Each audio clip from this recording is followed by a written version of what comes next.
마지막이네요.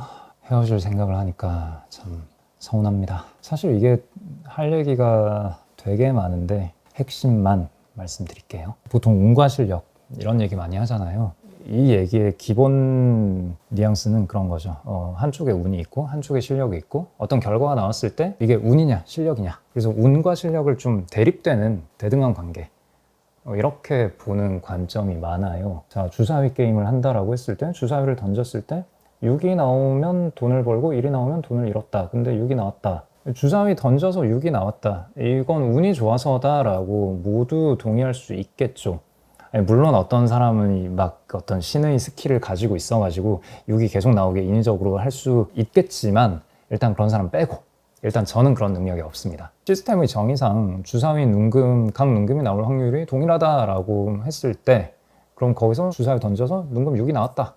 이건 운이잖아요. 1 나온 것도 운이고, 2가 나온 것도 운이고, 3이 나온 것도 운이고, 4가 나온 것도 운이고, 5가 나온 것도 운이에요. 주사위를 암만 던져도 각 결과는 전부 다 운이잖아요. 그럼 주사위 게임은 무조건 운이니까 우리는 뭐 여기서 실력을 논할 수 없다. 뭐 그럴 수도 있고요. 네, 이렇게 생각을 해봅시다. 주사위 게임을 하는데 주사위를 던져서 여러분이 고른 숫자가 더 크면은 여러분이 돈 버는 거, 제가 고른 숫자가 더 크면은 혹은 같으면은 제가 돈 버는 거라고 합시다. 그러면은 여러분은 어떤 숫자 고르시겠어요? 6 고르시겠죠? 제일 크니까. 그래서 주사위를 던져서 만약에 주사위의 눈금이 5가 나왔다.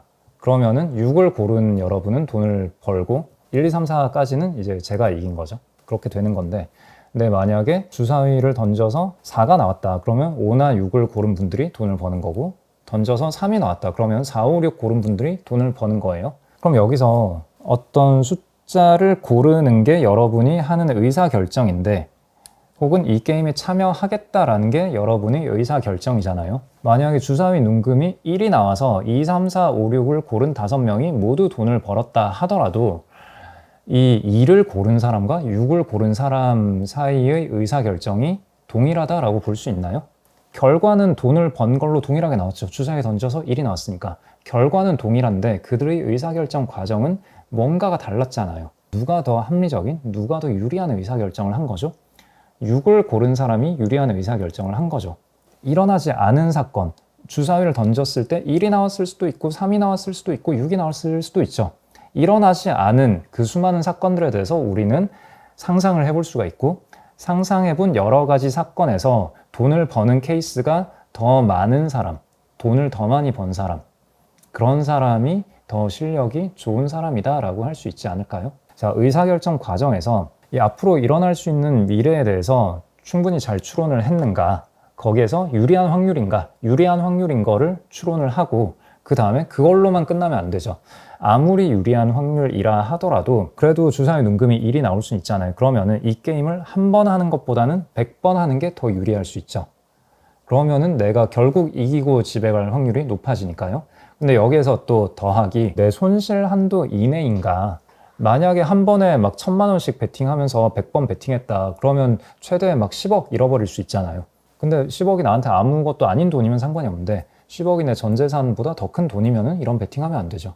그러니까 확률 분포를 추론을 하되, 그 다음에 한 번 실패해서 내가 이 게임에서 이탈하는 그런 베팅을 하면 안 되는 거죠. 계속 여러 번 베팅해서 유리한 확률이 실제 결과값으로 나올 수 있게 그렇게 구조를 짜놓고 베팅에 들어간 사람, 그런 사람의 입장에서는 이번에 주사위 던졌을 때 6이 나오건 1이 나오건 그건 중요하지 않은 거죠.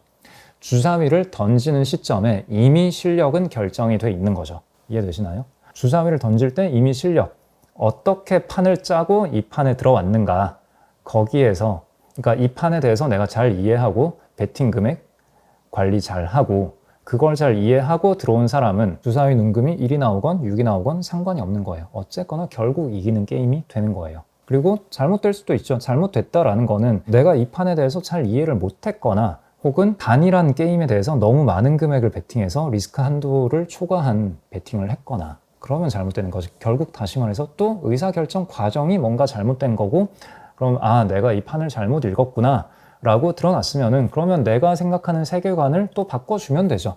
그리고 리스크 한도에 대해서 좀 더 면밀하게 고민을 하면 되고, 이거는 모든 개인이 할 수 있는 일이잖아요. 여전히 실제 주사위 던졌을 때 그 눈금이 1이냐 6이냐는 상관이 없는 거예요. 계속 던지다 보면 1도 나오고 6도 나오겠죠.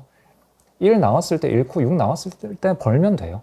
1이냐 6이냐는 실력과 무관합니다. 이거는 다 운이죠. 단일 시행에서 한 번의 주사위 던지기에서 어떤 값이 나오느냐는 다 운이고, 이걸 비롯한 전체 판에서 내가 여러 번 시행해서 이길 수 있는 판으로 짜서 이 게임에 들어왔다. 여기서 이미 실력이 돼 있는 겁니다. 이거 이해했으면은 그냥 오늘 할 얘기 끝이에요. 다 한 거예요. 정리를 하자면은 운이 크게 작용하는 영역에서의 실력이 무엇이냐라는 게 우리가 던져야 할 질문이고요.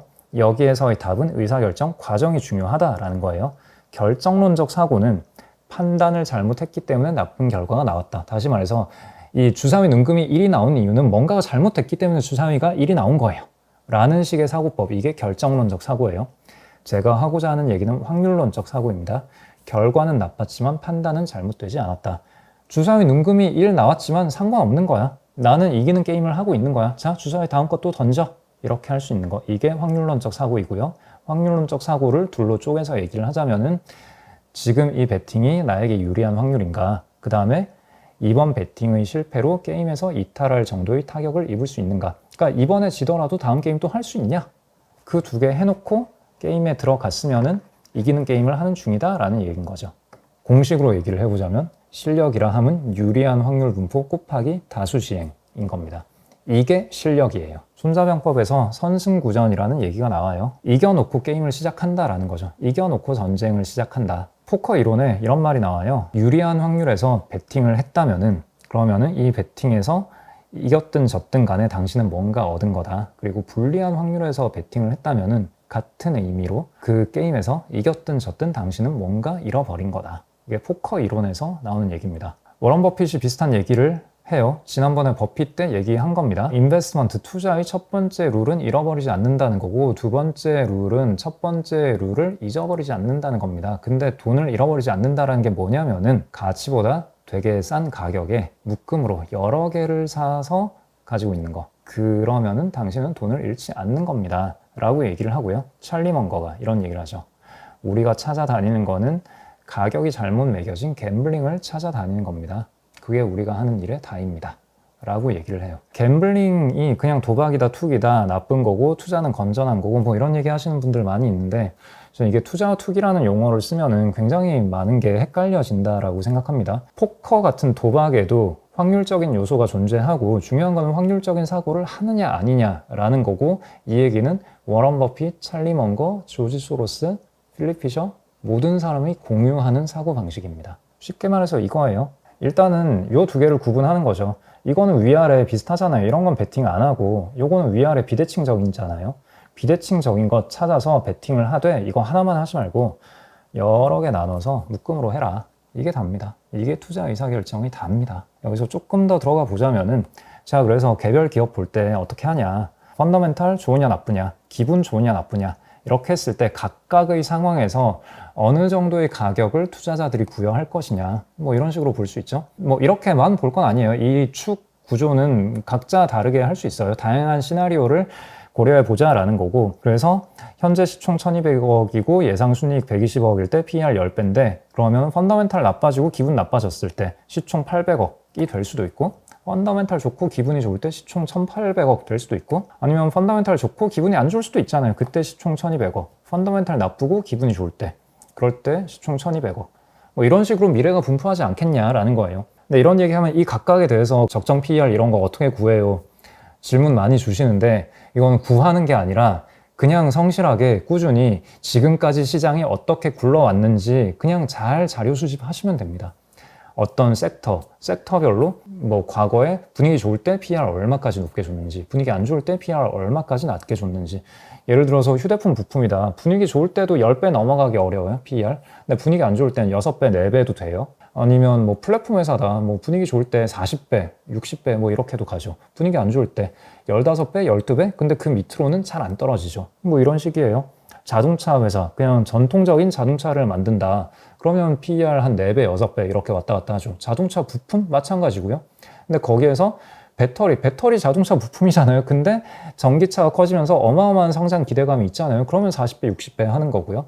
뭐 그런 거죠. 그러면 나중에 포화됐을 때 전부 다 전기차로 대체됐을 때 얼마의 PER을 부여할 것이냐. 거기에 대해서도 또 관련된 여러 가지 생각을 할 수 있죠. 포화된 이후에 어느 정도의 PER을 부여받고 있냐. 그러면은 50년 후 매출액, 순이익 가정해가지고 포화된 상태의 PER 부여하고 뭐 이런 식으로 되게 내가 생각하는 어떤 시나리오가 있으면은 그거를 숫자로 표현해 보는 과정. 그냥 이런 거 우리가 기업 분석하면서 얘기 다 한 거예요. 못 하시겠으면 그냥 지금 다른 기업들이 어떻게 평가받고 있는가 그거 보시면 돼요. 자료 수집의 문제입니다. 이건 통찰력의 문제가 아니라. 그 다음에 지난 시간에 이 얘기했죠.